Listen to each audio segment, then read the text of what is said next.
sahla illa ma ja'altahu sahla wa anta taj'alul hazna idza syi'ta sahla.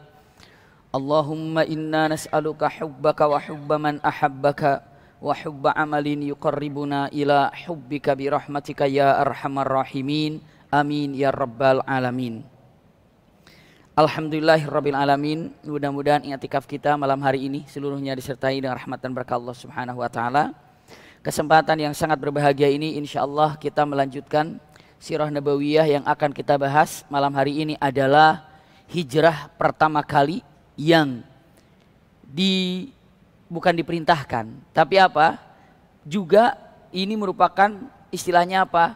Kalau mau untuk menyelamatkan daripada agama, ketenangan dalam ibadah, jika mau berangkatlah ke Ardul Habasyah. Ini keinginannya. Oh, makasih.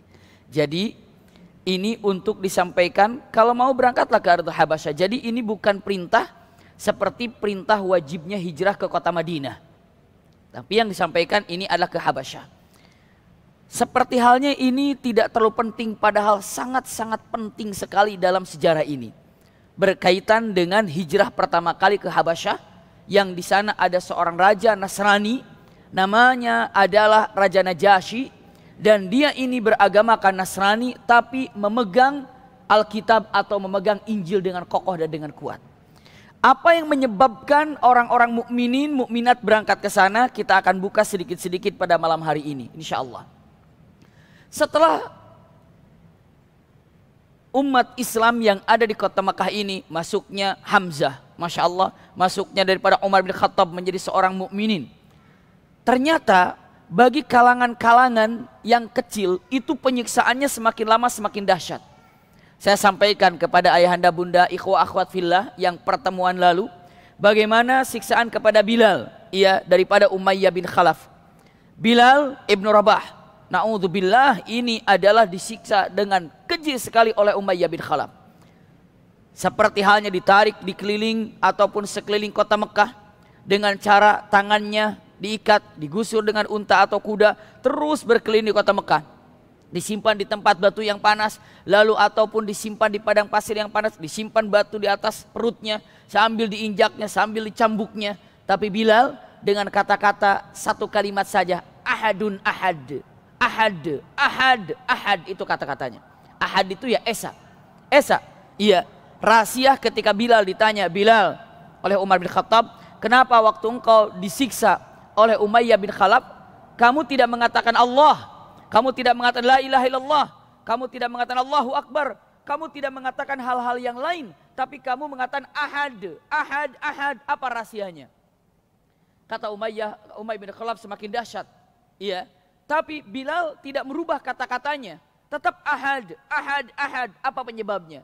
Ternyata jawaban yang terindah yang disampaikan oleh Bilal, wahai Umar, ketika aku disiksa dulu, dicambuk dulu, digusur dulu, diseret dulu, ketika aku katakan la ilaha illallah, Umayyah bin Khalaf marah tapi tidak dahsyat. Ketika aku katakan Allahu Akbar, Umayyah bin Khalaf marah tapi juga tidak dahsyat. Tapi begitu aku katakan ahad, Umayyah bin Khalaf marahnya luar biasa. Kenapa? Karena tidak ada kata-kata yang paling dia benci ketika aku mengucapkan kalimat kecuali kalimat apa? Ahad. Istimta, menikmati daripada siksaan yang ada. Ini digambarkan oleh Bilal ibnu Rabah. Jadi kalau ditanya ikhwah akhwat dengan matan, kenapa Bilal ibnu Rabah ketika disiksa, dihabisi atau dipukul, dicambuk, digusur, digeret oleh Umayyah bin Khalaf, kalimatnya mengatakan ahadun ahad, itu adalah salah satu daripada ataupun sifat Allah Subhanahu wa taala dengan kalimatnya qul huwallahu ahad. Rahasianya karena Umayyah bin Khalaf sangat marah ketika ucapan ahad dikomandangkan. Ini dia rahasianya. Iya. Maka bukan hanya Bilal ibnu Rabah saja, ada keluarga Yasir, iya, Sumayyah, Amr bin Yasir. Ada Yasir, itu adalah seorang laki-laki muslim, bukan hanya sekedar dicambuk, siksaannya luar biasa, dipegang tangan kanan, tangan kiri, kaki kanan, kaki kiri, diikat dengan 4 ekor kuda, lalu 4 ekor kuda itu dicambuk dengan berbarengan, maka yang 4-4-nya lari, pecahlah semua pakai bajunya, dan pecahlah tubuhnya, robek tubuhnya, robek pakaian, pastinya itulah yang terjadi kepada siapa? Yasir. Iya. Lalu selanjutnya ibunya, Ibunya Sumayyah, subhanallah, itu langsung dengan mengatakan ini Uzza ataupun ini Lat, ini berhala kecilnya, dihadapkannya dengan mengatakan sembah Tuhan ini, sembah Tuhan ini. Dia mengatakan la ilaha illallah, sembah Tuhan ini. Di dalamnya ditusukin apa? Pisau. Kalau seandainya dia kata la ilaha, tusuk. La ilaha, tusuk. Kalau dia menyembah Hubal, nggak jadi tusuknya. Bayangkan dalam dua pilihan. Dalam dua pilihan, satu ini adalah berhala kecil, harus menyembah kepada berhala kecil, tapi tusukan selamat. Tapi kalau dia mengatakan la ilaha illallah, berhala kecilnya disembah begitu, tapi resikonya apa? Pisaunya masuk. Sumayyah tanpa ragu mengatakan la ilaha illallah, la ilaha, sampai robek perutnya. Itulah siksaan yang ada. Lalu Yasir, ini pun Amr bin Yasir, ini adalah seseorang daripada putra daripada keluarga Yasir. Ibunya adalah Sumayyah, bapaknya adalah Yasir, beliau adalah Amr bin Yasir. Terima kasih. Iya, udah. Terima kasih. Syukran. Maka dia dengan mengatakan ini, sembahlah kepada Tuhanku ini, kembalikan kepada agama lamamu. Maka dalam keadaan sulit pilihan itu, kembali ini pisau, ini adalah berhala. Maka punten Amr bin Yasir dengan mengatakan kalimatnya merunduk kepada Hubal, lalu mengatakan kalimatnya menunjukkan kalau dirinya bertuhankan kepada siapa? Hubal, tapi sambil menangis. Maka tertawalah orang-orang kafir itu dan menghadap Rasul sallallahu alaihi wasallam, ya Rasulullah, aku tadi dalam keadaan seperti terpaksa, apakah aku menjadi kafir? Apakah aku menjadi kafir lagi karena terpaksa dengan keadaan seperti ini? Maka punten Rasulullah mengatakan tidak apa-apa, karena memang dalam keadaan apa? Terpaksa. Dikuatkan dalam firman Allah Subhanahu wa taala dengan tegas sekali, ada kata-kata man kafara billahi min ba'di imani illa man ukriha wa qalbuhu mutmainnun bil iman. Iya. Kalau seandainya qalbuhu mutmainnun bil iman, hatinya tetap dalam keimanan, karena terpaksa antara hidup dan mati, silakan untuk melakukan hal ini. Kenapa? Karena memang ini adalah nyawa hubungannya. Islam memberikan kesempatan untuk seperti silakan. Tapi kalau kekeh mengatakan la ilaha illallah lalu ditusuknya, ya ini artinya apa? Punten, jannah bagiannya, bagian daripada jihad yang dia lakukan. Tapi dia dalam mengatakan seperti itu mengadu kepada Rasulullah sallallahu alaihi wasallam, dan Rasulullah mengatakan la ba'sa alaik, tidak ada masalah buatmu, yang penting qalbuhu mutmainnun bil iman, hatinya tenang, tentram dalam keimanan kepada Allah Subhanahu wa taala. Ini terjadi kepada keluarga siapa? Yasir, ya Ali Yasir. Zanirah lebih dahsyat lagi apa? Ditusuk matanya dengan apa? Ditusuk matanya dengan besi yang sudah memerah. Jadi besi disimpan dalam api, setelah itu merah, ditusuk matanya sehingga pastinya buta. Saat buta semua tertawa dan ledekannya dengan mengatakan, kamu wahai Zanirah telah dibutakan oleh Uzza dan Lata. Yang membuat kamu buta itu bukan aku, tapi yang membuat kamu buta ini siapa? Yang membuat kamu buta ini adalah Tuhanmu yang kau tinggalkan, yakni Uzza Lata, yang telah membuat engkau buta seperti ini. Subhanallah. Jadi menghinakannya demikian. Jadi yang membuat kamu buta bukan aku ya, tapi yang membuat kamu buta ini adalah apa? Tuhanmu yang telah kau tinggalkan. Jadilah engkau buta seperti ini. Zanirah. Maka Rasulullah SAW mengatakan bukan Tuhan mereka yang telah membuat buta, tapi justru punten perilaku mereka yang telah membuat engkau buta, dan Allah lah yang dapat mengembalikan penglihatanmu. Diusap oleh Rasulullah SAW dan kembali dapat melihat. Ini salah satu mukjizat yang terjadi kepada siapa? Zanirah, seorang sahabiyah. Iya. Subhanallah. Khabbab bin Arat juga sama. Dahsyat sekali hukumannya sampai Khabbab bin Arat ini ketika di Madinah, Umar bin Khattab bertanya, ya Khabbab, seperti apa siksaan yang kau dapatkan ketika engkau di Mekah? Khabbab bin Arat tidak menjawab, hanya membuka bajunya. Setelah dibuka bajunya, kata Khabbab bin Arat, lihatlah tubuhku. Ternyata Umar bin Khattab mengatakan tidak ada satu tempat untuk satu jari. Ini apa? Ini bukan panjang, tapi lebarnya, selebarnya ada 1 senti mungkin, ataupun mungkin 1,5 senti atau 1 senti. Tidak ada tempat untuk menyimpan 1 jari yang mulus dalam tubuhnya Khabbab bin Arat. Kenapa? Karena dia digeret, digusur di kota Mekah, keliling kota Mekah dalam keadaan tidak berbusana. Maksudnya apa? Pakaiannya dilepas sehingga hancur. Depan hancur, belakang hancur. Itulah yang terjadi. Dulu begitu untuk menegakkan kalimat tauhid, la ilaha illallah Muhammadur Rasulullah. Melihat siksaan yang begitu dahsyat, keadaan yang lebih parah lagi, umat semakin terdesak, keadaan yang lebih mengerikan. Maka apa yang disampaikan oleh Rasul sallallahu alaihi wasallam? Iya, Rasul sallallahu alaihi wasallam dalam kalimat ini dalam kitab Asy-Syaikh An-Nadawi, "Walamma ara'a Rasul sallallahu alaihi wasallam ma yusibu ashabahu minal bala wa annahu la yaqdiru ala ayyamna'hum qala lahum law kharajtum ila ardil habasyah fa inna laha malikan." Atau di sini ada raja la yudlimu indahu ahad. Setelah melihat kejadian yang sangat parah ini, lalu yang namanya siapa? Disampaikan oleh siapa? Rasul sallallahu alaihi wasallam, "Lau kharajtum ila ardil habasyah." Kalau Anda mau keluar menyelamatkan diri Anda, ingin tenang, ingin tentram dalam beribadah, punten lagi, dalam menenangkan. Sebenarnya ketika orang mukmin tersiksa, Rasulullah tersiksa nggak kira-kira? Tersiksa. Melihat orang mukmin tersiksa, makanya begitu yang terjadi kepada terutama yang disaksikan oleh Rasulullah itu adalah Yasir. Yang disaksikan oleh Rasulullah penyiksaannya itu siapa lagi? Sumayyah. Itu langsung Rasulullah menyaksikannya. Ketika Yasir ini dipecah oleh kuda, Rasulullah menyaksikan. Ketika Sumayyah ditusuk perutnya, Rasulullah menyaksikan. Tapi nggak bisa berbuat apa-apa. Rasulullah hanya mengatakan, "Sabran ali Yasir, fa inna mau'idukumul jannah." Kata Rasulullah, "Sabran ali Yasir, fa inna mau'idukumul jannah." Sabar, sabar keluarga Yasir. Allah telah janjikan untukmu adalah sorga. Maka yang pertama kali mati syahid, wafat syahid di dalam kenyataan yang ada, dibunuh oleh orang kafir, siapa? Keluarga Yasir. Keluarga Yasir. Maka siapapun dari hari ini apabila ada orang mukmin terzalimi sampai terbunuh, Yasir, keluarga Yasir mendapatkan pahalanya. Kenapa? Karena ini adalah orang yang pertama kali wafat dalam membela akidah. Masya Allah.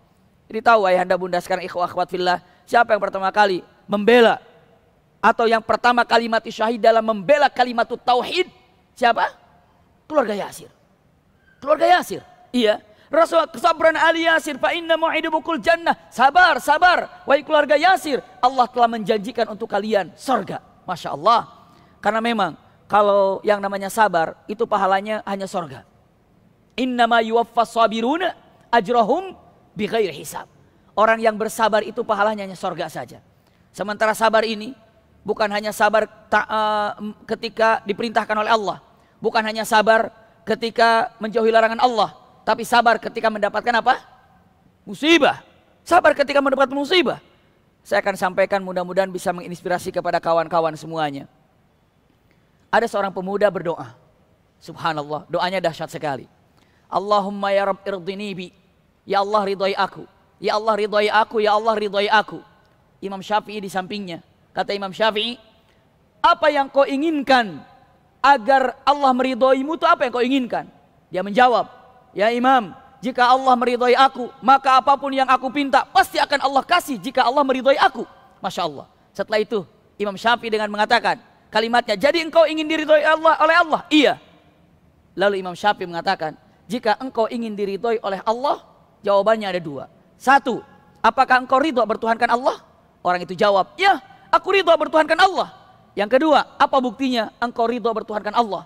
Orang itu menjawab, aku ridho bertuhankan Allah, buktinya aku sholat, aku puasa, aku haji, aku zakat, aku baca Quran. Itu bentuk ridho. Kalau aku bertuhankan Allah itu aku ridho. Kata Imam Syafi'i, bukan itu. Jika engkau menyatakan, membuktikan bahwa engkau ridho bertuhankan Allah dengan cara sholat, puasa, haji, zakat, itu biasa. Pemuda itu kaget.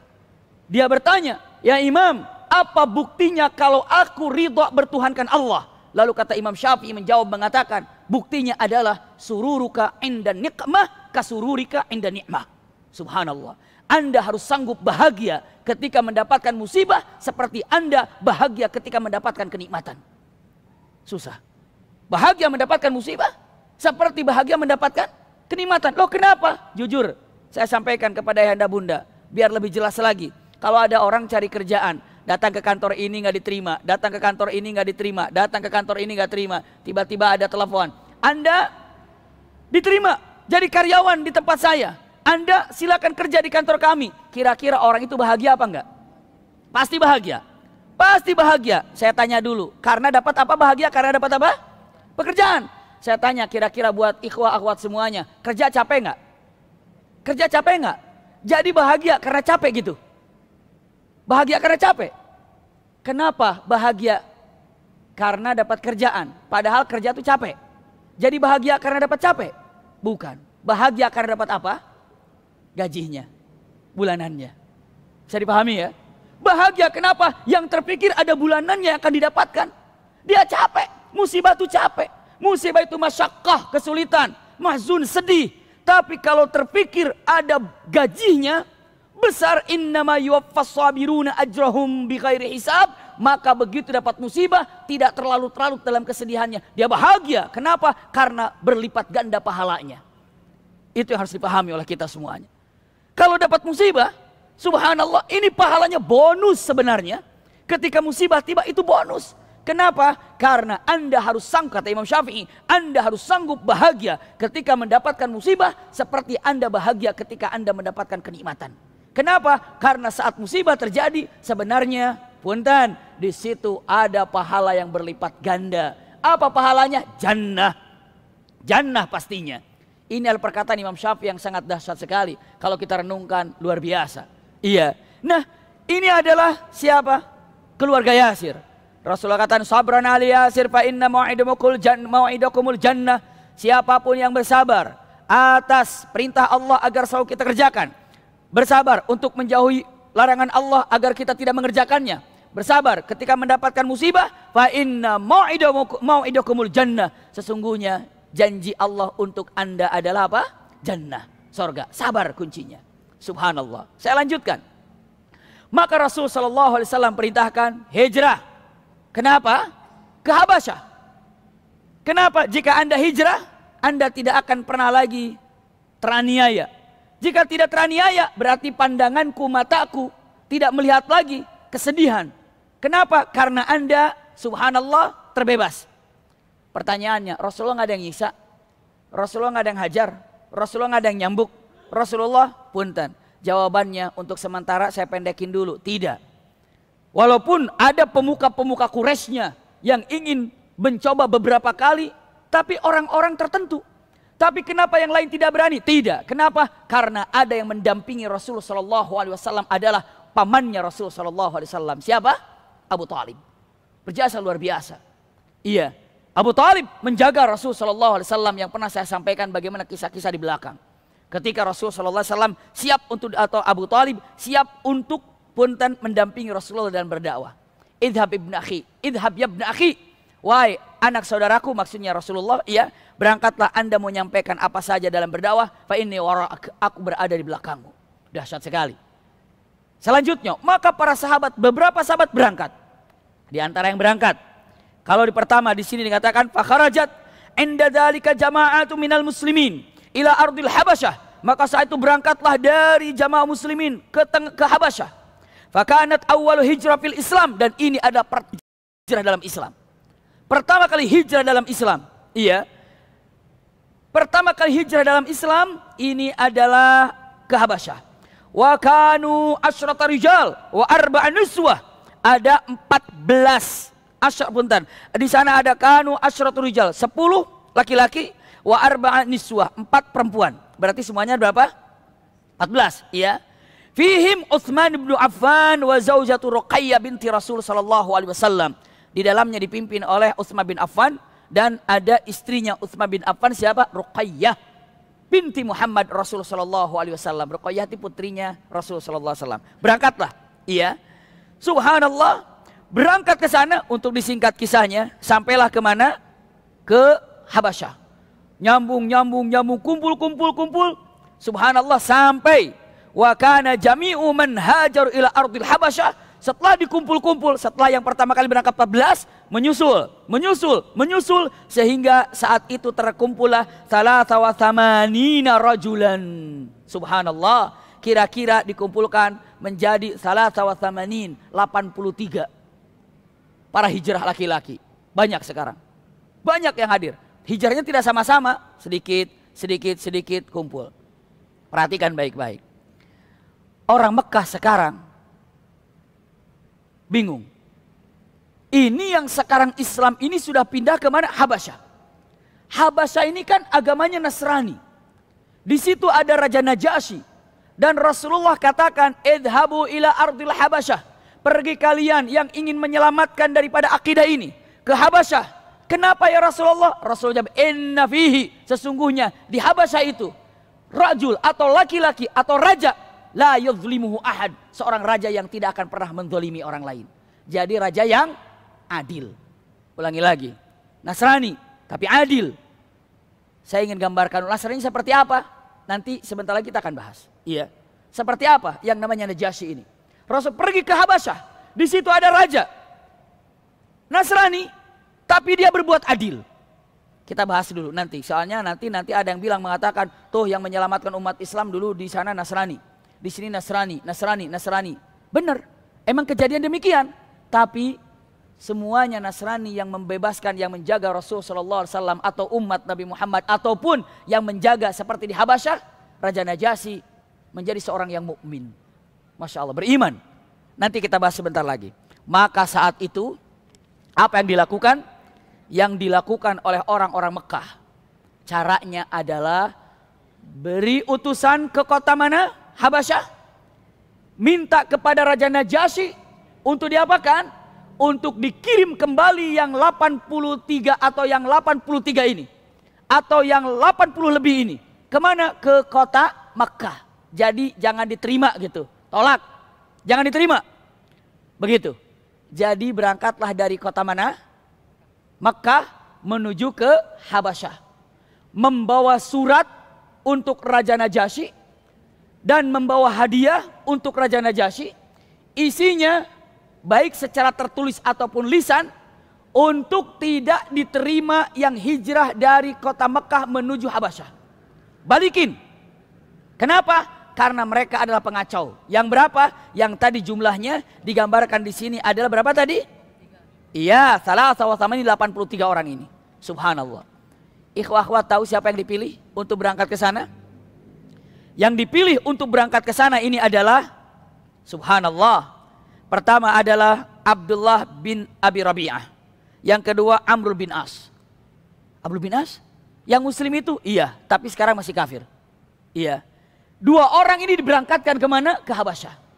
Dan ikhwah-ikhwah tahu, Amr bin As ini adalah sahabat dekat dengan Raja Najasyi. Dekat sekali. Jadi Amr bin As ini adalah akrab dengan Raja Najasyi. Jadi saking akrabnya, kalau ngobrol candaannya luar biasa. Mau ngobrol dekatnya luar biasa. Memang Amr bin As dengan Raja Najasyi ini adalah teman akrab, teman dekat. Apalagi kalau teman dekat lama tidak jumpa. Kira-kira bagaimana? Kangennya seperti apa? Inilah yang terjadi. Saya lanjutkan dulu punten. Maka Amr bin As mengatakan, Najasyi itu sukanya kulit. Kulit apa? Bukan kulit dorok-dok, bukan. Kulit apa? Semacam kulit yang dijadikan tikar. Hiasan kulit. Kulit. Memang di Habasyah itu disukainya adalah kerajinan kulit. Dan Mekah ahli dalam masalah itu. Maka punten, berangkatlah siapa? Amr bin As bersama Abdullah bin Abi Rabi'ah. Berangkat berdua dengan membawa hadiah. Hebat. Dua orang ini begitu sampai ke Madinah, ataupun begitu sampai ke Habasyah, itu tidak langsung jumpa dengan siapa? Raja Najasyi.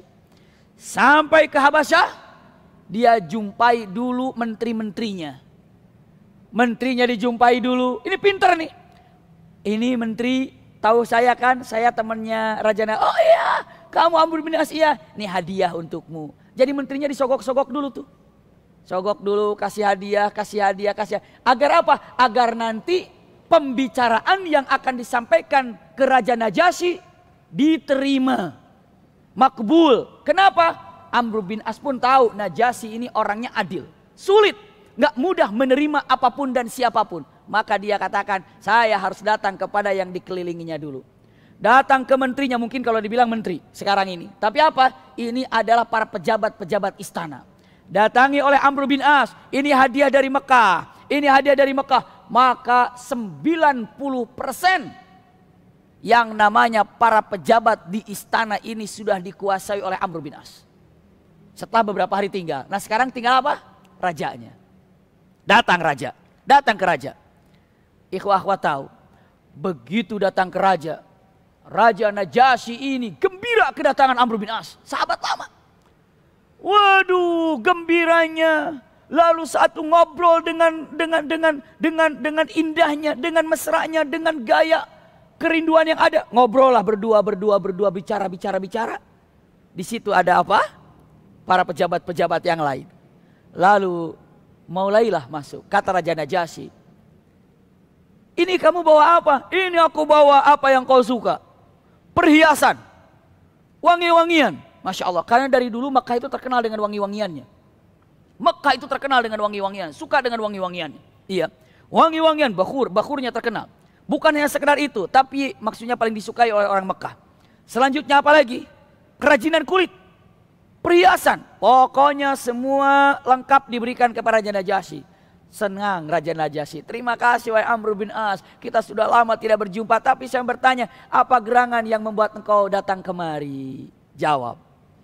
Nih kata Amr bin As. Saya kata kutip untuk percepat saja. Iya. Lalu dengan mengatakan, iya. Faqala innahu laja ila baladi dikatakan laja ila biladil muluk. Minna gilmanan sufaha. Subhanallah, wahai raja, sesungguhnya telah datang ke tempatmu beberapa kelompok yang datang tapi mereka sufaha. Sufaha itu nggak berakal, pokoknya nggak beres. La fi dinina wa la fi dinikum, nggak berada dalam agamaku dan juga tidak ada berada dalam agamamu. Pokoknya yang datang ke sini itu bukan agamaku dan bukan agamamu. Tapi dia datang kemari ini adalah hanya apa? Hanya dia ini punten, hanya untuk memecah belah saja. Di sini dikatakan lam yadkhulu fi dinikum wala fi dinina wa ja'u bidinin mubtadi'. Dia datang dengan agama yang aneh. Kata siapa ini? Kata siapa? Amr bin As. Iya. La na'rifuhu nahnu wala antum. Pokoknya agamanya kami nggak tahu, engkau juga pasti nggak tahu. Aneh pokoknya agamanya, ya. Wa qad ba'atsna ilaika asrafu qaumum min abaihim wa amamihim. Subhanallah wa asyairihim litaradduhum ilaihim. Dan kami adalah utusan dari pemuka-pemuka Quraisy. Untuk apa? Untuk menyampaikan hal ini bahaya. Kalau diterima orang ini, maka kami utusan dari orang Quraisy untuk menerima mereka, engkau kembalikan dan kami membawanya kemana? Ke Mekah. Subhanallah, ini kata-katanya luar biasa. Iya. Lalu dengan mengatakan kata-katanya baru selesai, semua para menteri langsung komentar. Para pejabat, iya itu raja, nggak beres itu, saya juga lihat orangnya udah mulai banyak di tempat kita. Iya itu, ini bicara lagi, ini bicara lagi. Jadi akhirnya ini bicara. Punten, kalau seandainya raja yang tidak adil langsung kasih apa? Kemenangan sudah di antara mereka. 1, Amr bin As temannya. 2, sudah bawa hadiah. 3, semua menteri oke. Kira-kira tinggal apa lagi? Ya udah ambil aja, serahin. Tapi raja yang adil, Rasulullah mengatakan di situ ada raja yang adil. Sebentar, saya ingin tahu agama apa yang mereka pegang. Kamu bilang agama tidak dalam agamamu dan tidak dalam agamaku. Kamu bilang kamu tidak tahu, kami pun tidak tahu. Kamu bilang memecahkan daripada apa yang ada. Walaupun kalian mengatakan iya. Ini juga dapat hadiah, kamu sahabatku, tetap aku ingin ngecek dulu siapa mereka. Luar biasa. Gak asal tanda tangan, gak asal oke aja, adil. Masya Allah. Lalu apa dikumpulkan? Ya Rob, perhatikan baik-baik. Begitu datang, kumpul. Bismillah.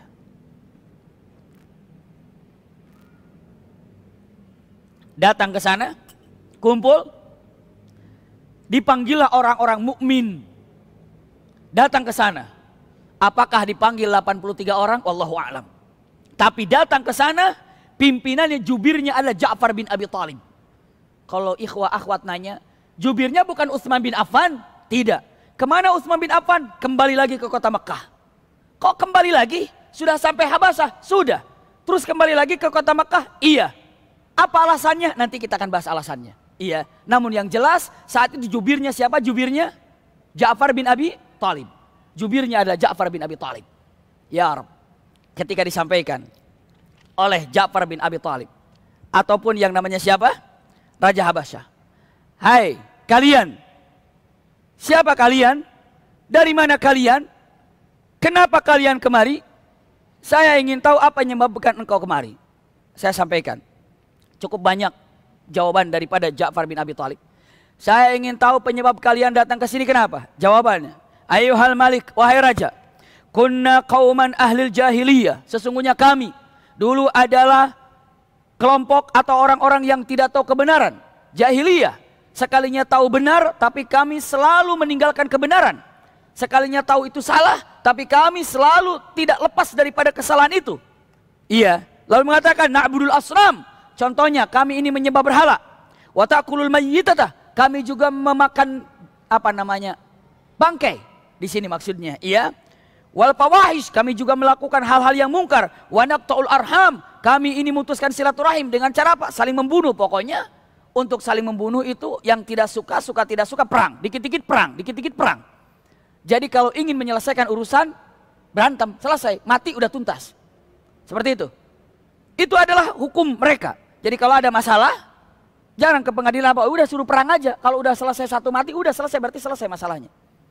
Ini adalah kata-kata wa naqta'ul arham. Iya. Dikatakan wa yaqulul qawiyyu minna dhaif, dan orang kuat, kami ini pasti mengalahkan yang lemah. Maksudnya apa? Menjajah yang lemah. Fakana ala dzalika hatta yab'atsallahu ilaina rasulan minna. Itu terus berjalan di antara kami sampai Allah mengutus kepada kami utusannya. Dan utusan itu berasal daripada golongan kami. Iya. Na'rifun nasabah wa sidquh wa amanatuh wa afawah. Kami sangat mengetahui utusan ini. Kejujurannya, kelembutannya, subhanallah, nasabnya, kami tahu semuanya. Fada'ana ilallahi litauhidi. Dan orang ini, Rasul ini memanggil kami, menyuruh kami untuk beribadah hanya kepada Allah saja. Wa na'buduh, dan hanya menyembah kepada Allah saja. Wa nakhla' ma kunna na'budu nahnu wa aba'una min dunihi minal hijarati wal authan. Dan seorang nabi ini, Rasul ini melarang kami untuk menyembah berhala, batu-batuan. Hanya menyembah pada Allah Subhanahu wa taala. Wa amarna bisidqi, untuk menyuruh kami dalam keadaan sidqul hadis, jujur dalam bicara. Wa adaul amanah, menjaga amanah. Wa silaturahimi, menyambung silaturahim. Wa husnul jiwar, selalu baik dalam tetangga. Subhanallah. Panjang di sini. Lalu dengan matan wahana wa nahana anil fawahish, melarang kami berbuat fawahish. Wa qaulul zur, melarang kami untuk mengatakan kata-kata yang buruk. Wa aklul malal yatim, melarang kami untuk memakan harta anak yatim. Wa qadzafal muhsanat, melarang kami untuk memfitnah. Wa amarona an na'budallaha wahdah, memerintahkan hanya kepada Allah beribadah. Wa la nusyriku bi syai'an, tidak boleh berbuat syirik kepada apapun. Wa amarona bis salati waz zakati wasyam, memerintahkan kami untuk salat, zakat dan puasa. Fa'addada alaihi umurul Islam, diserangkan ke Islam itu ini, Islam diserangkan. Lihat, fasodakna wa amanna bihi, dan kami percaya dia dan kami beriman kepadanya. Wattaba'na ala ma ja'a bih, dan kami mengikuti perintahnya. Lihat. Fa'abadnallahu wahdah, dan kami beriman hanya kepada Allah dan beribadah pada Allah saja. Falam nusyrik bihi syai'an, dan kami tidak berbuat syirik sesuatu apapun dengan Allah. Wa harramna ma harrama alaina, dan kami telah mengharamkan apa yang telah diharamkan oleh Allah kepada kami. Wa ahlalna ma ahlalna lana, dan kami telah menghalalkan apa yang telah dihalalkan kepada kami. Fa'ada alaina qaumana, tapi kaum kami ini menjadikan kami ini tersiksa, menjauhi kami. Iya, fa'adzabuna, memberikan azab kepada kami. Iya, fatanuna an dinina, memberikan fitnah dalam agama kami. Ini kalimatnya. Iya. Lalu mereka ini mengajarkan kami untuk kembali ke dalam agama berhala. Min ibadillahi ta'ala, meninggalkan ibadah pada Allah Subhanahu wa ta'ala. Itu dikatakannya. Lalu ucapan yang digambarkan oleh siapa? Oleh Ja'far bin Abi Thalib. Lalu kata Raja Najasyi dengan mengatakan, baik. Jadi ini alasanmu datang kemari. Iya, kalau hanya alasan ini yang terjadi, saya belum bisa menerima. Kata siapa? Raja Najasyi. Dulu kamu orang jahiliyah, sekarang jadi Islam, diperintahkan untuk ini, wajar aja. Kalau seandainya kaummu mengusir kamu, tidak suka kepada kamu, maka wajar kalau saya akan mengembalikan, karena ini adalah urusan kamu dan urusan dengan kabilahmu. Iya, datang kemari nggak ada urusan dengan aku. Apa yang membuat kamu datang kemari? Hampir aja ditangkap. Terus dia bilang apa? karena Rasulullah telah memerintahkan kami untuk hijrah ke tempat ini. Apa kata Rasulmu? Apa kata Rasulullah? Apa kata Muhammad? Ja'far bin Abi Thalib mengatakan, kami diperintahkan untuk pergi ke Habasyah karena di Habasyah ada raja yang adil. Muhammad bilang aku adil? Iya. Diam dulu.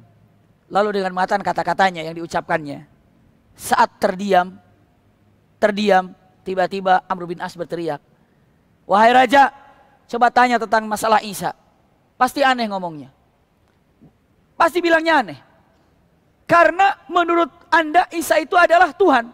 Dan Isa juga adalah punten, anak Allah. Coba tanya kepadanya, apa yang menurut dia tentang Isa? Tanya. Langsung kata Raja Najasyi, coba, apa kata Muhammad tentang Isa? Lalu kata Ja'far bin Abi Thalib dalam hatinya, bohong apa enggak? Bohong apa enggak? Mikir. Lalu dengan para sahabat yang lainnya di sini mengatakan, maka semua mengisyaratkan walaupun tidak bicara, isyarat jujur. Tidak ada sahabat mengatakan atau jawab apa enggak, jawabnya bagaimana ya? Tapi semuanya hanya memberikan isyarat, gimana jawabnya nih? Semua memberikan jujur. Ada tentang Isa bin Maryam. Ada tentang Isa. Dalam Al-Quran. Kata Raja Najasyi, dengarkan kepadaku tentang Isa. Maka di depan Raja Najasyi, punten, dibacakanlah surah yang namanya surah apa? Maryam. Firman Allah dibaca dari sini, dibacanya. Wadhkur fil kitabi Maryam idzin tabadat min ahliha makanan syarqiyya fattakhadat min dunihim hijaban fa arsalna ilaiha ruhana fatamatsala laha basharan sawiyya. Ini ada dari mulai ayat 16. Nanti baca. Qalat inni a'udzu birrahmani minka in kunta taqiyya. Qala innama ana rasulu rabbik li ahaba laki ghulaman zakiyya. Terus baca. Qalat anna yakunu li ghulam walam yamsasni bashar walam aku baghiya. Qala kadzalika qala rabbuki huwa alayya hayyinun ya walinaj'alahu ayatan linnasi wa rahmatan minna wa kana amran maqdiya.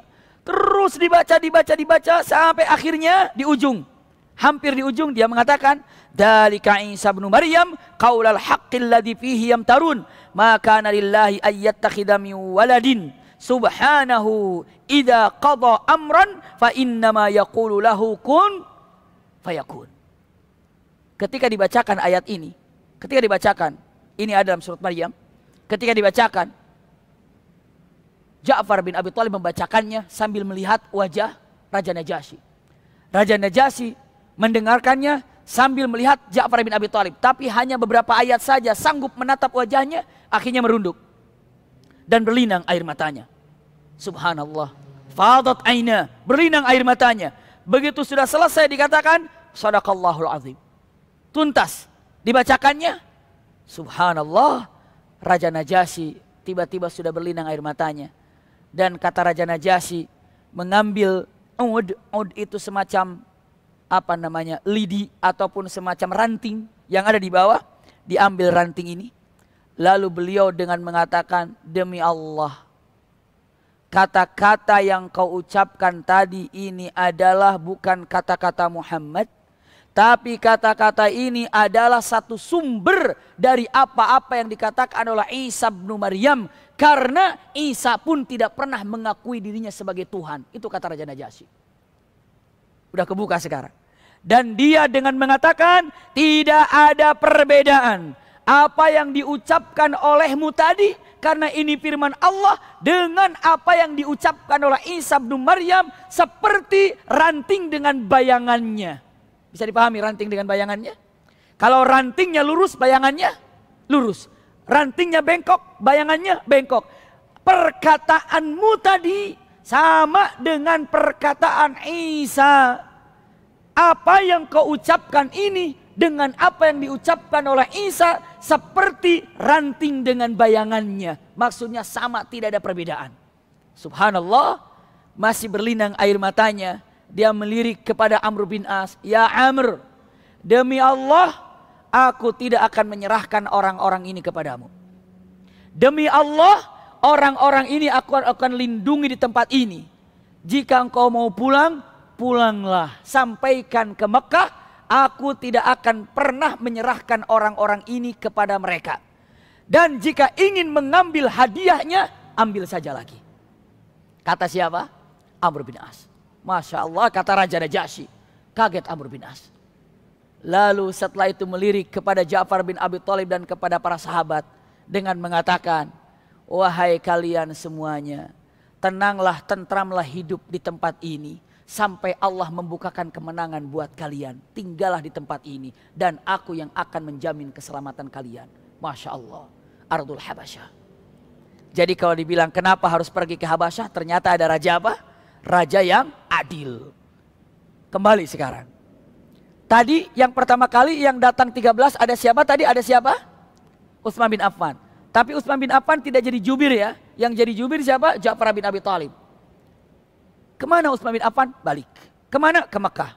Apa yang buat dia kembali? Pastinya karena kerinduan kepada Rasulullah. Tapi ada satu peristiwa yang luar biasa. Apa peristiwanya? Iya.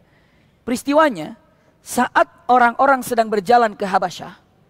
Ada beberapa riwayat Utsman bin Affan sudah sampai ke Habasyah. Ada yang mengatakan dalam perjalanan di Mekah turun surah An-Najm. Surat apa ikhwah akhwat? An-Najm. Ketika surat An-Najm tiba, Rasulullah sedang sholat di Masjidil Haram. Sedang ada di masjid. Sedang melaksanakan sholat. Turunlah surat An-Najm dan Rasulullah membaca surat An-Najm itu dikeraskan. Wan najmi idza hawa ma dhalla sahibukum wa ma ghawa wa ma yantiqu 'anil hawa in huwa illa wahyu yuha 'allamahu syadidul quwa. Semua orang-orang musyrik saat itu, orang kafir saat itu mendengar ayat yang dibacakan oleh Rasulullah, semua terpaku dan terdiam. Berhenti semuanya. Merapat semuanya dan mendengarkan dan terdiam semuanya. Kenapa? Itulah ayat Al-Quran. Itulah ayat Quran. Belum beriman, belum Islam. Ketika Rasulullah membacakan ayat ini, semua terdiam dan semua merapat. Dan Rasulullah nggak tahu kenapa. Karena Rasulullah sedang membacanya. Ada yang mengatakan dalam keadaan sholat, ada yang mengatakan Rasulullah tidak dalam keadaan sholat. Tapi apa? Rasulullah sedang membacanya saja, tapi dengan khusyuk. Wan najmi idza hawa ma dhalla sahibukum wa ma ghawa. Terus dibaca. Orang yang di belakang semakin asik mendengarkan, terpukau dengan bacaan-bacaan yang ada sampai di ayat terakhir. Mereka mendengarkan ayat sampai ayat terakhir. Puluhan Quraisy, bahkan waduh, nggak terhitung orang Quraisy mendengarkannya, semuanya diam, senang dengan bacaan itu. Sampailah satu ayat. Apa min hadal hadithi ta'jabun, di akhirnya. Wa tadhakuna wa la tabkun wa antum samidun. Lihat nih. Fasjudu lillahi wa'budu. Sujudlah kepada Allah dan ibadahlah kepadanya. Itu ujung ayat. Sujudlah kepada Allah dan ibadahlah kepadanya. Rasulullah sambil sujud karena ini bagian daripada ayat sajdah. Ketika Rasulullah membaca fasjudu lillahi wa'budu, subhanallah, Rasulullah sujud, Allahu Akbar, sujud. Ikhwah akhwat, yang di belakang Rasulullah semua sujud. Semua sujud. Sampai Rasulullah sujud, begitu Rasulullah melirik lagi sujud, kaget. Kenapa semua sujud? Senyum Rasulullah, amantum, kalian iman? Rasulullah sambil tanya. Mereka kaget. Begitu mereka bangun, loh kenapa sujud? Itulah terbawa dengan alunan Quran dan makna Quran yang dibaca Rasulullah sampai Rasul sujud. Mereka sujud. Amantum?